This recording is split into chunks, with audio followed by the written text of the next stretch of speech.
I believe that today's readings are all about vocations. I just want to take a quick survey. Raise your hand if you feel like or think you have a vocation. All right, few. Raise your hand if you feel like you don't have a vocation. Raise your hand if you're awake this morning.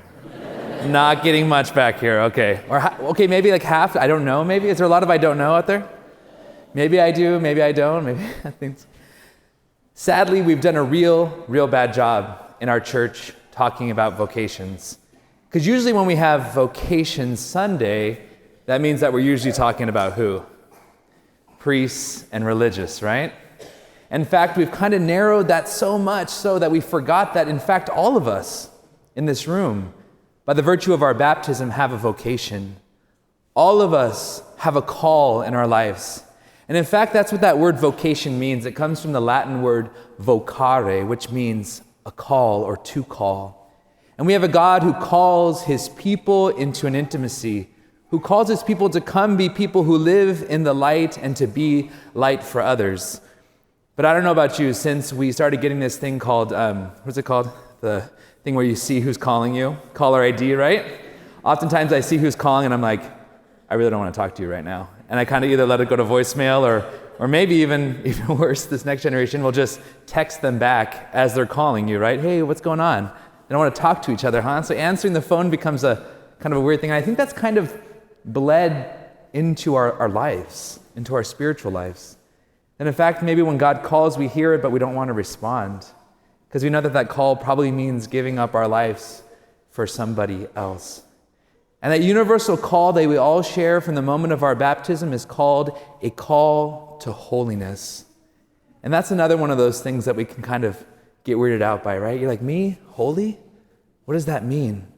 What does it mean to be called to be holy? I think it is simply this, is to allow ourselves so much so to be filled up with Christ, to be filled up with the light of the world, that light could then go break through our lives into the world of where we're at. I think holiness sometimes is so focused on us and our ability to be good or do good and all of these kind of things that we forget that Jesus alone is holy. And that because he is holy, he makes us holy by his dwelling within us and allowing then his life to be shared through us into the places of our lives. So I'm going to ask you again, raise your hand if you have a vocation. Okay, 90%. Good. Wake up, the rest of you. But this vocation, this universal call is invited in a deeper level to go to a particular call. And this is where we talk about the specific vocations that we're called to in our lives. The three specific vocations that we have in our church, we have the religious life, priesthood and religious life. It's consecrated life, giving our lives totally to the service of the Lord and the church. We have married life, giving our lives to our spouses and to our children, and to sanctifying the daily life of our homes. And then we have this very strange one called the single celibate life, or consecrated virginity. There's a bunch of names for it. The church doesn't know what to do with this thing. Sometimes they say it's a vocation, sometimes it's not. But I believe that the vocation is not about being single.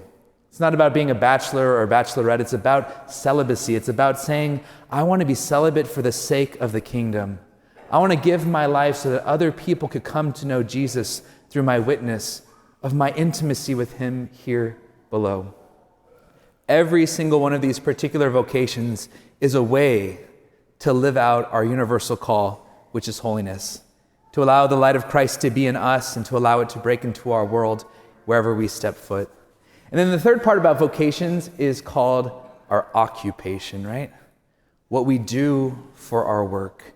What we do day in and day out. And sometimes we divorce that from who we are.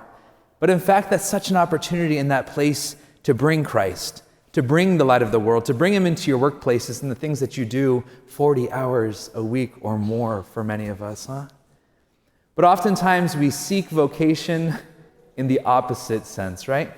The Lord wants us to first grow in holiness, then to be led into a particular vocation, and then to find a work that's meaningful and can sustain our lives. But in fact, I know my life looked like a little bit different, right? I went to school, got good grades, right, so that I could do what? Go to college, so that I can get a good occupation, right? So then I could probably one day discern my particular vocation, and holiness is left up for who? My grandma, okay? Grandmas, that's their vocation, holiness, right? We'll leave that to there, because me as a young person, like, holiness not for me, right? I got too many sins, you know? And so we kind of relegate that, but in fact, no. Like a true vocation in our lives is the other way. Like, and when we have that pyramid upside down, we start to tilt over. We start to crumble. And I think that's what's happened a lot of times in our church. But the call, the invitation, the thing that we all share is this call to allow Christ to lead us, to allow Christ to move and live and have its being in us through the power of the Holy Spirit. And then that's how his light continues to break into the world today. I want to share with you a couple useful things people have shared with me about discernment of vocation. The first is that one of my friends said to me, he says, go wherever you meet Jesus the most. He says, go there. He says, that's where your vocation is. I think that was so wise because that's the foundation, right? Go where you can have the most face time with Jesus. Go where you meet him. Go where you're closest to him and live in that place, and the rest will be taken care of. The second thing I read was, it said this. You said, you know you have a true vocation when you're first feeling completely at home, but at the same time you feel completely scared to death. Anyone feel that way in their own vocation in their life, huh? Like we feel completely at home because we were made for it.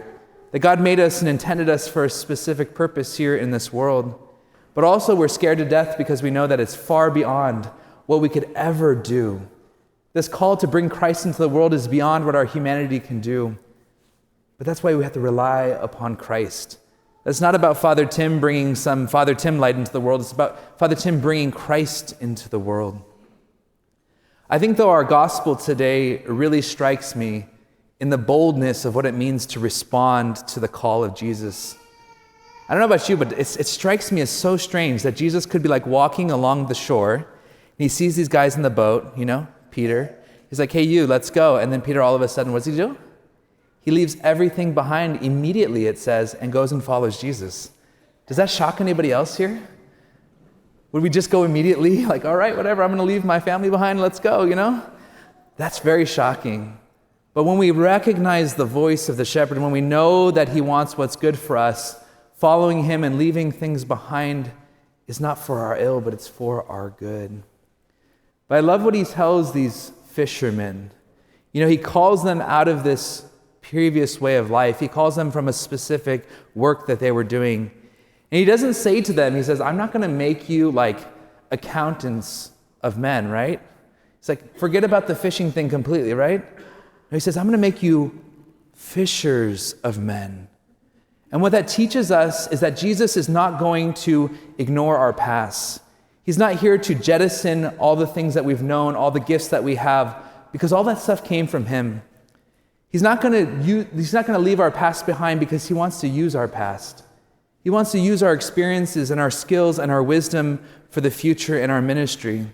But the difference is in this. He says, I don't want you to work just for the world, for the powers of the world. I want you just catching fish. He says, I want you to use all that I've given you to catch people, to bring other people into a dynamic, other people into a relationship with me. That's all of our vocations.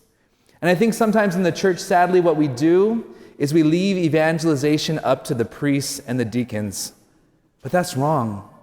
The lay vocation, 99% of our church, lay people, right?